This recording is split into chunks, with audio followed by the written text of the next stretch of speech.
Shalom semuanya. Happy birthday GKK, Jemaat GKK. Amin. Saya bersyukur Tuhan sudah, tepuk tangan lagi. Saya bersyukur Tuhan sudah menyertai kita selama 3 tahun ini, saudara.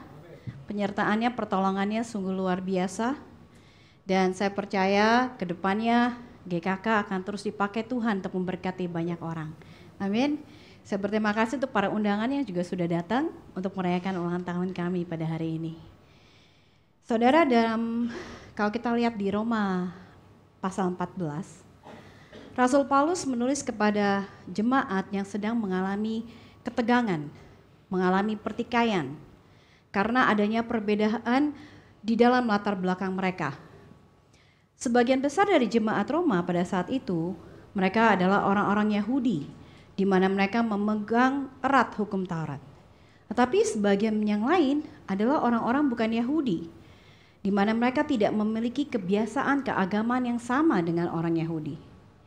Perbedaan ini tidak menyangkut hal-hal yang esensi, saudara, tetapi menyangkut hal-hal yang tidak jelas-jelas secara eksplisit dikatakan di dalam Alkitab. Misalnya makanan, hari raya yang harus dirayakan, cara ibadah, dan lain sebagainya. Namun sangat disayangkan, saudara, meskipun ini tidak menyentuh inti dari keselamatan, meskipun tidak esensi, perbedaan ini tetap menimbulkan konflik di dalam jemaat di Roma. Dan Paulus menyebutkan bahwa sebagian dari mereka adalah orang yang lemah di dalam iman. Mereka lemah bukan karena mereka kurang percaya kepada Kristus. Mereka lemah bukan karena mereka kurang mengasihi Kristus. Tetapi mereka lemah karena mereka belum memahami kebebasan yang mereka miliki yang diberikan oleh Kristus. Hanya di sisi lain, saudara, ada juga yang merasa mereka kuat, merasa mereka sudah memahami kebebasan itu. Tetapi dalam aplikasinya, mereka menggunakan kebebasannya secara sembrono. Mereka berpikir bahwa kasih karunia yang Tuhan berikan itu memberikan mereka license, memberikan mereka izin untuk berbuat sesuka hati. Nah, kalau kita lihat, saudara, baik yang legalistik maupun yang percaya bahwa mereka sudah dibebaskan tetapi hidup tanpa batas, keduanya sama-sama mencerminkan ketidakdewasaan dan kelemahan rohani. Dan di tengah perbedaan yang ada ini, Paulus kemudian menulis di Roma 14 ayat 15, dia berkata, "Janganlah engkau membinasakan saudaramu oleh karena makananmu, karena Kristus telah mati untuk dia." Artinya, saudara, kasih itu jauh lebih penting daripada selera pribadi kita. Mengasihi sesama lebih penting daripada pendapat pribadi kita. Nah, di sini Paulus pun memberikan sebuah prinsip yang akan menjaga kesatuan jemaat, yaitu kebebasan yang dikendalikan oleh kasih. Liberty led by love. Inilah yang menjadi tanda kedewasaan rohani, saudara, di mana kita sebagai orang percaya bukan hanya memahami isi Alkitab, tetapi kita juga tahu bagaimana kita harus menerapkannya demi membangun tubuh Kristus. Kita baca ayatnya lebih dahulu bersama-sama, Roma 15 ayat 1 sampai dengan 6.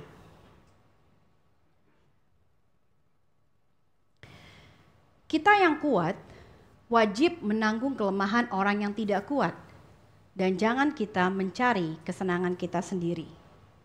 Setiap orang di antara kita harus mencari kesenangan sesama kita demi kebaikannya untuk membangunnya. Karena Kristus juga tidak mencari kesenangannya sendiri, tetapi seperti ada tertulis, kata-kata cercaan mereka yang mencerca telah mengenai aku. Sebab segala sesuatu yang ditulis dahulu telah ditulis untuk menjadi pelajaran bagi kita, supaya kita teguh berpegang pada pengharapan oleh ketekunan dan penghiburan dari kitab suci. Semoga Allah yang adalah sumber ketekunan dan penghiburan mengaruniakan kerukunan kepada kamu sesuai dengan kehendak Kristus Yesus, sehingga dengan satu hati, dengan satu suara, kamu memuliakan Allah dan Bapa Tuhan kita Yesus Kristus. Amin, saudara. Saudara, pertama-tama Paulus menyatakan bahwa kebebasan yang dipimpin oleh kasih adalah kebebasan untuk menguatkan yang lemah. Roma 15 ayat 1 tadi berkata, saudara, kita yang kuat wajib menanggung kelemahan orang yang tidak kuat. Dan jangan kita mencari kesenangan kita sendiri. Saudara, ada kata wajib di sini. Ini artinya ini bukan sekedar ajakan, bukan sekedar saran, tetapi ini adalah sebuah tanggung jawab, keharusan yang harus dipikul oleh kita yang merasa kita sudah mengerti kasih karunia Tuhan. Jika kita merasa diri kita kuat di dalam iman, maka tugas kita adalah menopang saudara kita yang belum sampai pada titik itu. Bukan menghakimi mereka, bukan menjauh dari mereka, bukan memaksakan kehendak kita kepada mereka, tetapi kita mau hadir untuk menolong dan menanggung kelemahan mereka. Paulus ingin kita memahami saudara bahwa kebebasan di dalam Kristus itu bukan untuk kita nikmati sendiri. Tetapi kebebasan itu untuk digunakan, mengangkat dan memikul beban sesama kita.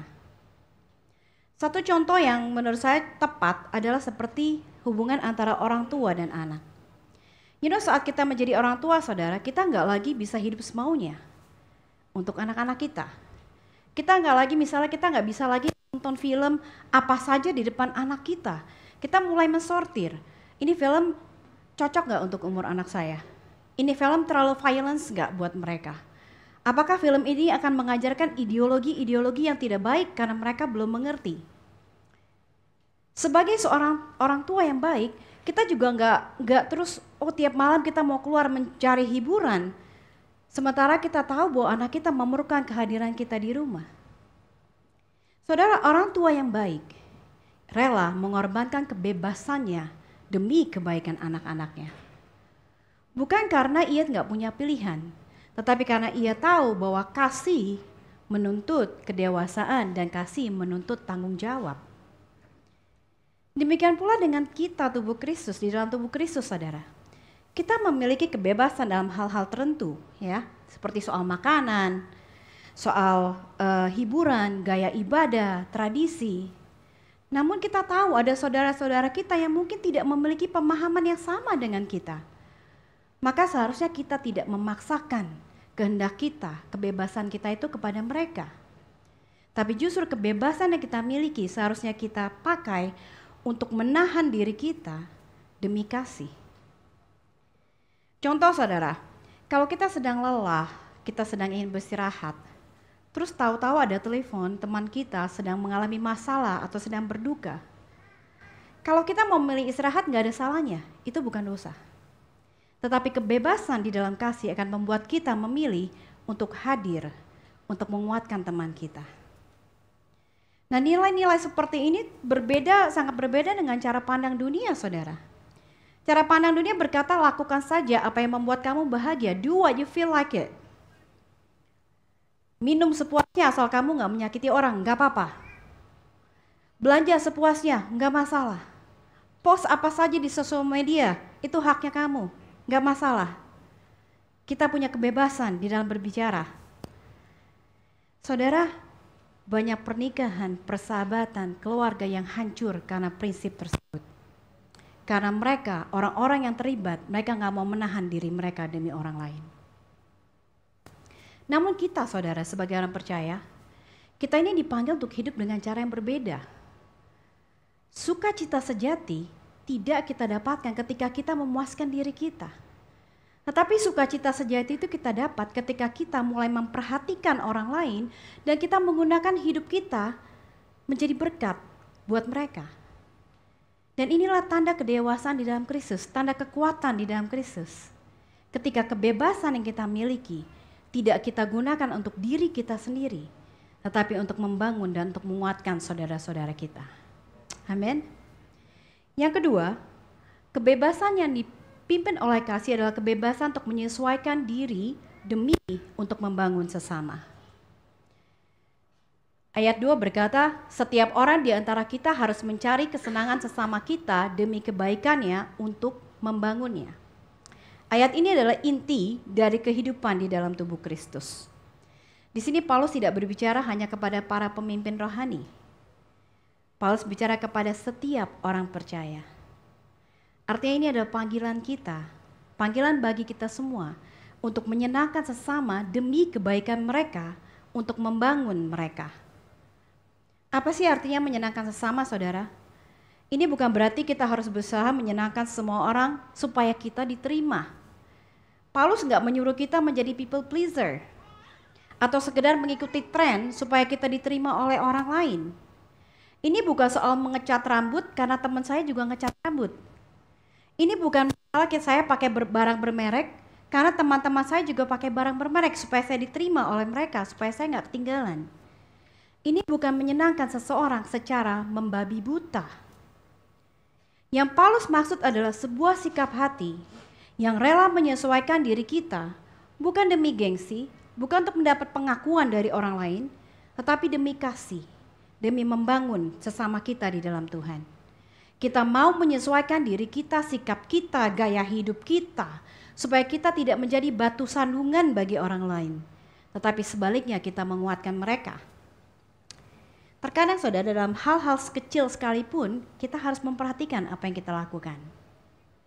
Misalnya saudara, kalau kita pergi ke suatu pesta, perhatikan baju yang kita kenakan. Kalau itu pesta yang diadakan oleh orang yang sederhana dan pesta itu pesta sederhana, kenakanlah baju yang sederhana. Kenakanlah aksesori yang sederhana. Jangan membuat orang lain terlihat lebih rendah daripada kita. Tapi sebaliknya kalau pesta itu adalah pesta yang formal, jangan pakai baju santai hanya kita mau merasa nyaman. Hormati si pemilik pesta. Tunjukkan kepada mereka bahwa kita menghargai mereka, kita menghargai acara mereka. Jangan gunakan kebebasan memilih baju sebagai ajang untuk memamerkan diri kita, saudara. Nah, itulah hati seorang yang rela menyesuaikan diri demi membangun. Hati yang gak sibuk mencari spotlight, tetapi hati yang mau memperhatikan, yang mau membangun sesama kita. Hati yang ingin menunjukkan kepada sesama kita bahwa kamu berharga di mataku. Kamu berharga di mata Tuhan. Saudara, kita ini dipanggil bukan hanya untuk mati bagi dosa, tetapi kita dipanggil untuk mati bagi diri kita sendiri. Artinya dalam hidup kita harus menempatkan Yesus yang terutama, orang lain terakhir baru diri kita. Tapi jujur saudara, sebagai manusia, termasuk saya sendiri, kita memiliki kecenderungan untuk selalu berpikir, bertanya, what's in it for me? Apa yang akan saya dapatkan? Kadang ya, sehabis ibadah mungkin kita mulai mengevaluasi. Tadi khotbahnya terlalu panjang. Khotbahnya terlalu praktis, kurang dalam. Atau mungkin musiknya, kok nggak ada pilihan lagu lain ya? Yang lebih menyentuh hati gitu loh. Supaya saya bisa diberkati. Belum lagi kalau ngeliat anak-anak Sunday School lari-larian, kita mungkin berpikir, ini gereja kok nggak jagain anak-anak kecil ya? Apa nggak ada orang yang melayani untuk menjaga anak-anak di sini supaya nggak mengganggu ibadah? Masalahnya saudara, seringkali orang yang paling banyak berkomentar justru mereka paling sedikit membantu. Misalnya, ketika ditanya, Bu, itu kan anak Sunday School lari-lari, bisa nggak bantuin melayani supaya bisa jaga anak-anak? Jawabnya, oh jangan saya Bu. Ibu kan tahu, saya tuh sama anak-anak gimana. Lagian abis ini saya mesti langsung pulang Bu, saya nggak sempat beres-beres.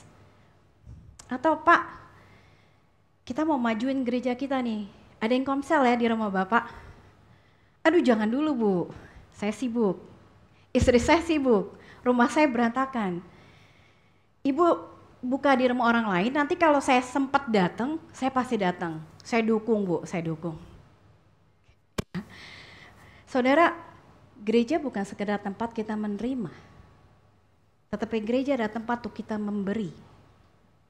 Karena itu mari kita datang ke gereja dengan hati yang siap untuk memberi, saudara. Persiapkan hati kita sebelum kita datang ke gereja, berdoa, Tuhan, siapa yang bisa aku kuatkan hari ini? Tuhan, siapa yang memerlukan pelukan saya hari ini? Tuhan, siapa yang bisa saya doain hari ini? Biasakan saudara datang lebih pagi, pulang lebih telat. Supaya kita bisa mingle, kita bisa saling melayani, kita bisa ngobrol, kita bisa saling menguatkan. Jadi saudara mulai hari ini, ubah pertanyaan kita dari what's in it for me? Kepada Lord, what can you do through me? Apa yang bisa engkau lakukan melalui saya Tuhan? Yang ketiga, kebebasan dipimpin oleh kasih adalah sebuah kebebasan yang berpusat kepada tujuan Allah. Roma 15 ayat 3 tadi berkata, karena Kristus juga tidak mencari kesenangannya sendiri, tetapi seperti ada tertulis kata-kata cercaan mereka yang mencerca engkau telah mengenai aku. Saudara, di sini Paulus memberikan teladan yang paling tinggi, teladan yang paling sempurna, yaitu Yesus Kristus sendiri. Tidak ada pribadi lain yang memiliki kebebasan sempurna seperti Yesus. Ia adalah anak Allah, ia tanpa dosa, ia berkuasa atas segala hal yang ada di dunia. Namun Yesus tidak menggunakan kebebasannya untuk kepentingan dirinya sendiri. Yesus datang bukan untuk menyenangkan dirinya sendiri, saudara. Dia datang ke dunia untuk melakukan kehendak Bapa, yaitu untuk menebus dan menyelamatkan umat manusia. Dan di dalam ketaatannya, Yesus dia memilih jalan penderitaan.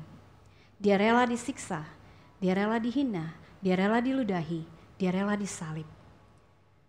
Semua itu bukan karena dia nggak sanggup menyelamatkan diri dia, bukan karena dia nggak sanggup menghindari, tetapi karena ia mau menjalaninya untuk kita. Saudara, bagi Yesus, kehendak Bapa bukan sekedar perintah, tetapi kehendak Bapa adalah tujuan hidupnya sendiri. Ia menjadikan keselamatan kita sebagai urusan pribadinya. Apa yang penting bagi Bapa, itu penting bagi Yesus. Karena itu Yesus selalu menempatkan kehendak Bapa di atas kepentingan pribadinya. Maka saudara, kalau kita melihat pelayanan Yesus, kita dapat melihat bahwa seluruh pelayanan Yesus itu berpusat kepada tujuan dan kehendak Bapa.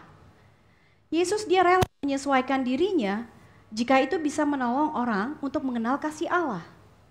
Ia makan bersama-sama orang berdosa. Ia menyentuh orang kusta. Ia menyembuhkan pada hari Sabat karena ia tahu bahwa belas kasihan lebih penting daripada ritual.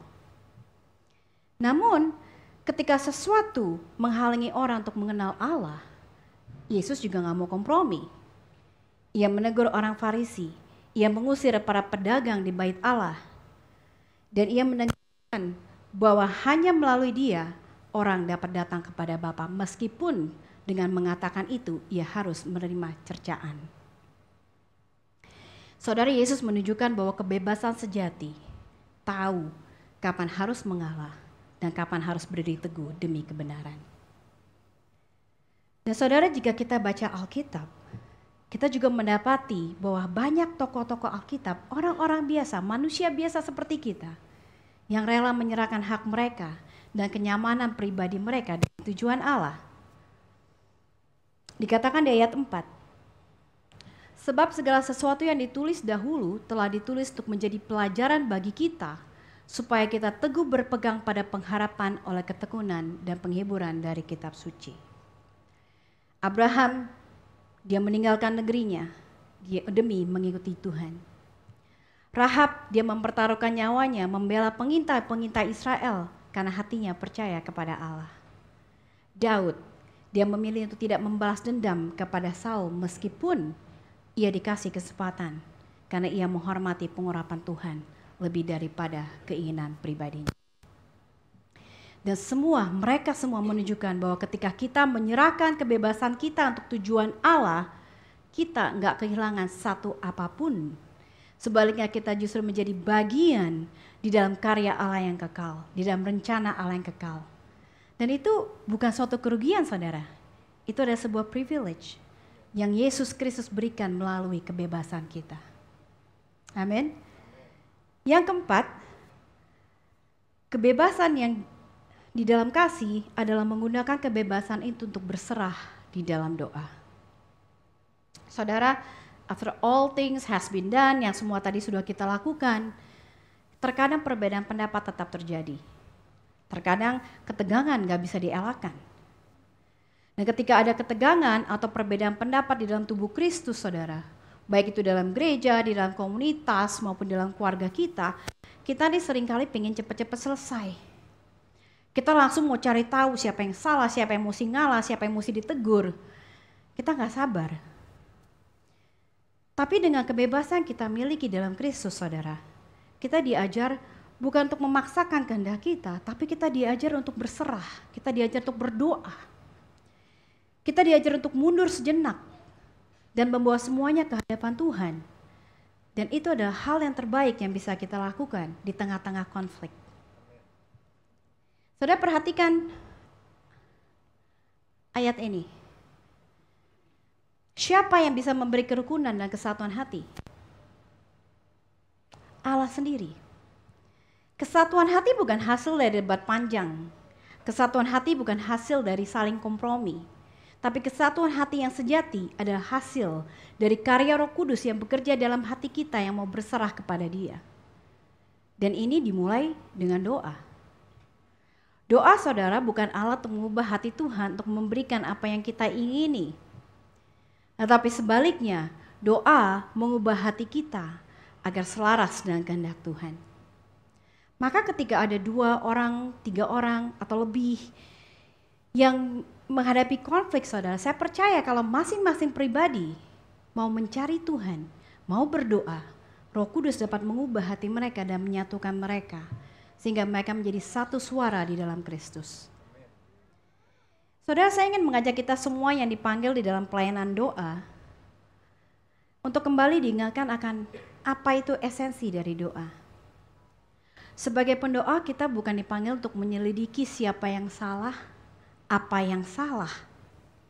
Kadang menjadi suatu kebiasaan untuk para pendoa, khususnya mereka yang peka mendengar suara Tuhan. Ketika berdoa mereka tanya, Tuhan siapa yang perlu ditegur? Tuhan siapa yang salah? Tuhan yang mana nih yang gak kudus? Ya, kita menjadikan doa sebagai alat investigasi, saudara. Saudara, saya mau membicarakan orang lain, tapi saya bicara tentang diri saya, karena saya pernah menjadi orang yang seperti itu. Saya menggunakan doa sebagai alat untuk menghakimi sesama saya, teman-teman saya. Waktu dulu saya masih semangat-semangatnya baru-baru mendalami firman, saya pikir, wah saya udah jago nih, saya udah rohani. Ya kan? Dan kebetulan ada yang mengajarkan saya, tahu nggak? We can tell a lot about people from their prayer. Kita bisa tahu tentang orang itu dari doa-doa mereka. Dari kata-kata yang mereka pakai, kita bisa menunjukkan level rohani mereka, bisa menunjukkan pengetahuan mereka akan firman. So that's what I did, saudara. Ketika berdoa bersama dengan teman-teman semian, atau ketika saya di gereja, ada yang memimpin doa, bahkan ketika hamba Tuhan berdoa, saya mulai fokus kepada kata-kata mereka. Ih, gak biblikal. Kok doanya gitu, gak ada iman nih orang. Nih orang gak ngerti kasih karunia, doanya seperti itu. Ya kan? So instead of focusing kepada Tuhan, saya fokus kepada kata-kata dari firman itu, saya fokus untuk menilai orang. Yang terjadi, saudara, saya nggak dapat apa-apa kecuali penilaian negatif dan penghakiman terhadap teman-teman saya. Dan bukan akhirnya saya memiliki hati yang selaras dengan Tuhan, sebaliknya saya menjadi orang yang paling sombong dan orang yang paling judgmental. Tapi saya bersyukur Tuhan sayang sama saya. Tuhan nggak membiarkan saya tinggal di dalam sikap yang seperti itu. Semakin saya mempelajari firman, Tuhan menegur saya melalui firman-Nya.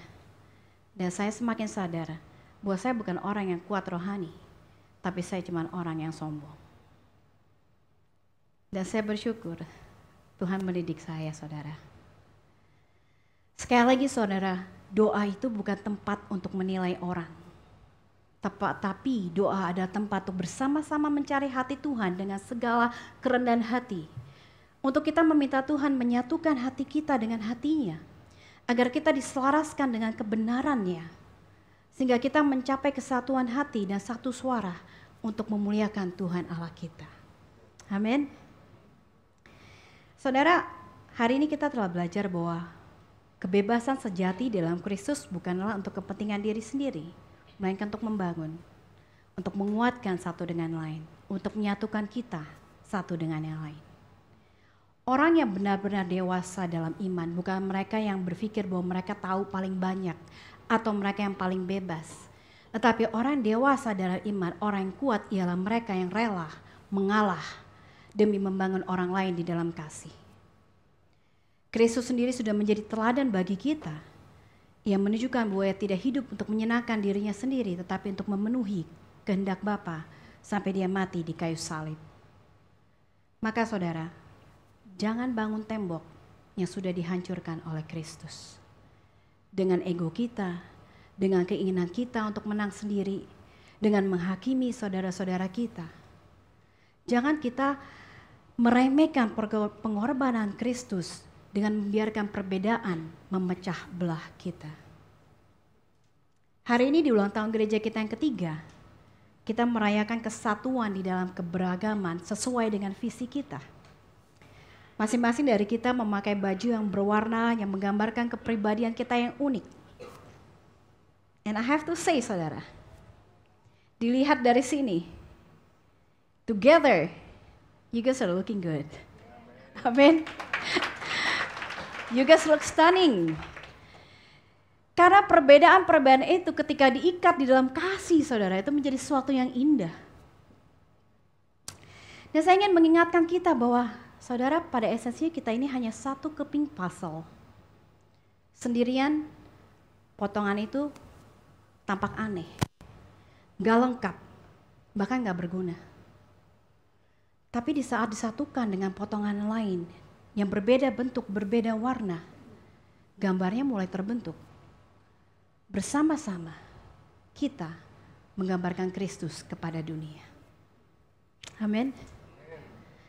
Kita memang berbeda, kita punya latar belakang berbeda. Tapi kebebasan dipimpin oleh kasih menolong kita untuk menerima perbedaan itu. Untuk kita mau saling bertoleransi, saling menyesuaikan, saling membangun. Dan ketika kita bersatu dalam Kristus, dunia akan melihat Kristus melalui kita. Once again, sekali lagi saudara, kita hanyalah kepingan puzzle. Sendirian kita gak dapat menghasilkan apa-apa. Tetapi bersama-sama kita akan menjadi terang bagi dunia. Amin. Mari kita berdoa.